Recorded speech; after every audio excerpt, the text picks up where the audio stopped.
Hey, this is Eternal King here, bringing you another LOR video today. I wanted to talk about a subject that I've touched on previously, and that's why, and it's about countering memes, and why countering memes is essentially pointless in the grand scheme of LOR. So we talk about like any sort of mid-tier deck in LOR. It could be, Azir Hecarim, it could be barriers, it could be, for example, a formidable deck. So, I might create a list like this and just throw it together. The exact tech and spell options don't matter too much. But then, formidable decks, while they excel at combat interactions, they can actually be exceptionally weak in other regards. And easily memed on. Targon can invoke a card that will basically kill every single every single formidable card that exists in the game. Because, again, none of the cards have any damage values, so you can literally one-sided board wipe them very cheaply. The problem with doing that is that you've basically expended all of these resources of your own to counter a deck that nobody is playing. Well, except me, obviously.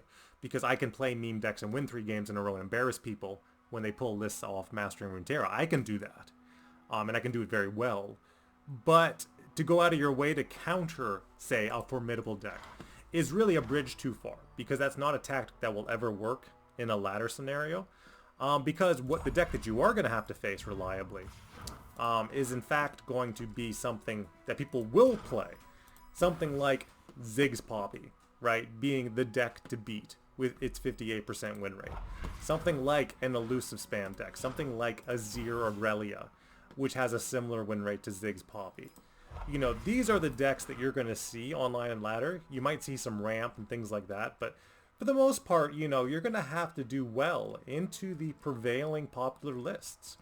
So, I've said it before and I've said it again, countering a meme deck, even if I'm able to win 3 games in a row and make it seem like it's this exceptionally powerful list because I'm the Eternal King, that's what I do, I play off meta lists. Just because I can do that doesn't mean that going out of your way to counter something like this is worthwhile. And I would even argue that going out of your way to counter something like this is exceptionally pointless. Incredibly pointless even, because again, this is just not popular enough or powerful enough to warrant that level of effort from you.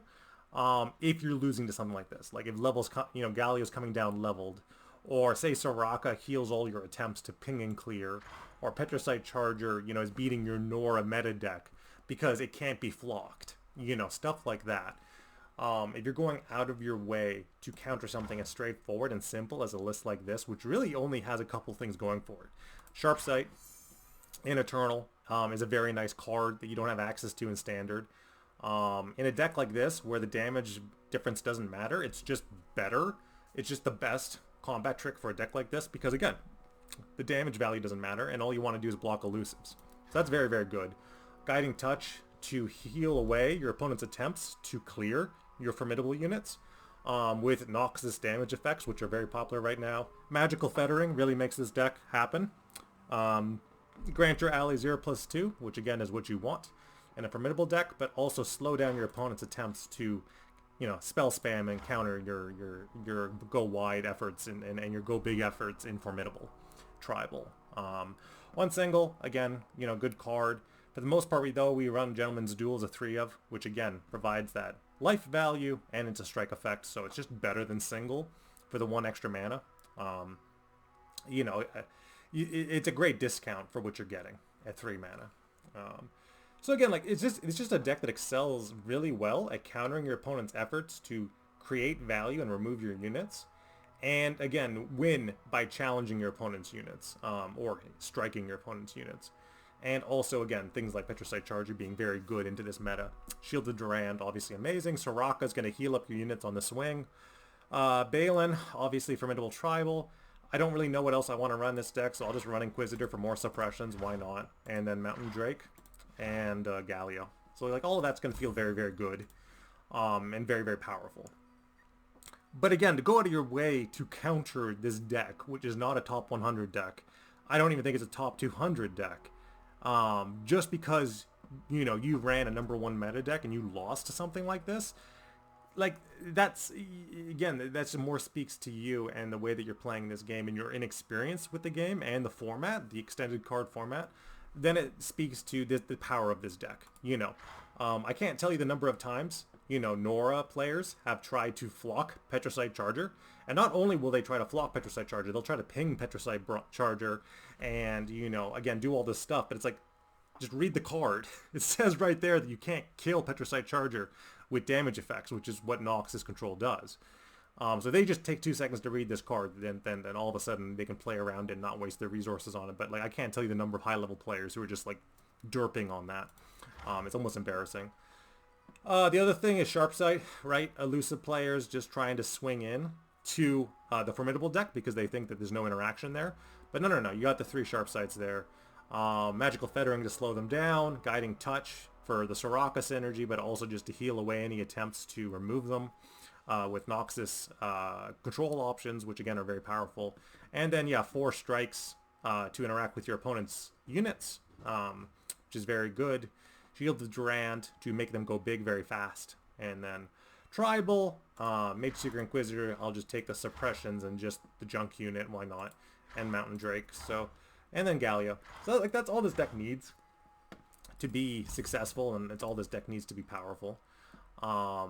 But again, to go out of your way to counter something like this is so hilarious and speaks so badly to your playability that it's like, if you can't beat a meme deck with a meta deck, that's on you, man.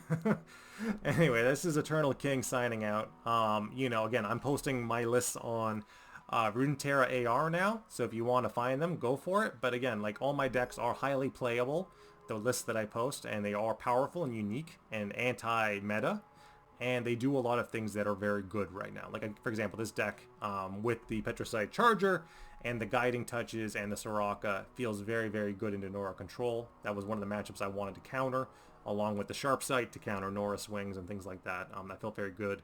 And then, of course, the suppressions as well. So, like, all of this is teched very heavily into some of the most popular Noxus Control decks. But again, it's easily countered. Instead of running Noxus Control, you run Shadow Control. You can run Targon Control. You can run a million different types of control that, Ionia Control. You can stun them on the swing. There's so many things you can do to shut down this deck. But again, this deck is very good into that one particular matchup, which happens to be one of the top meta decks in the game. And that's how I build off meta decks. I don't try to beat out other off meta decks because, again, they're not even worth my consideration 90% of the time. What I'm trying to do is target meta matchups and win those games.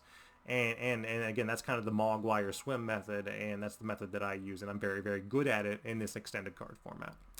So this is Eternal King signing out. Just a little, advice on, target the meta matchups. Don't try to counter meme decks, because then your opponent can just switch to an actual aggro list and just stomp all over you, and there's nothing you can do about it because you spent all this energy and all this effort into countering a bad deck. This is Eternal King signing out.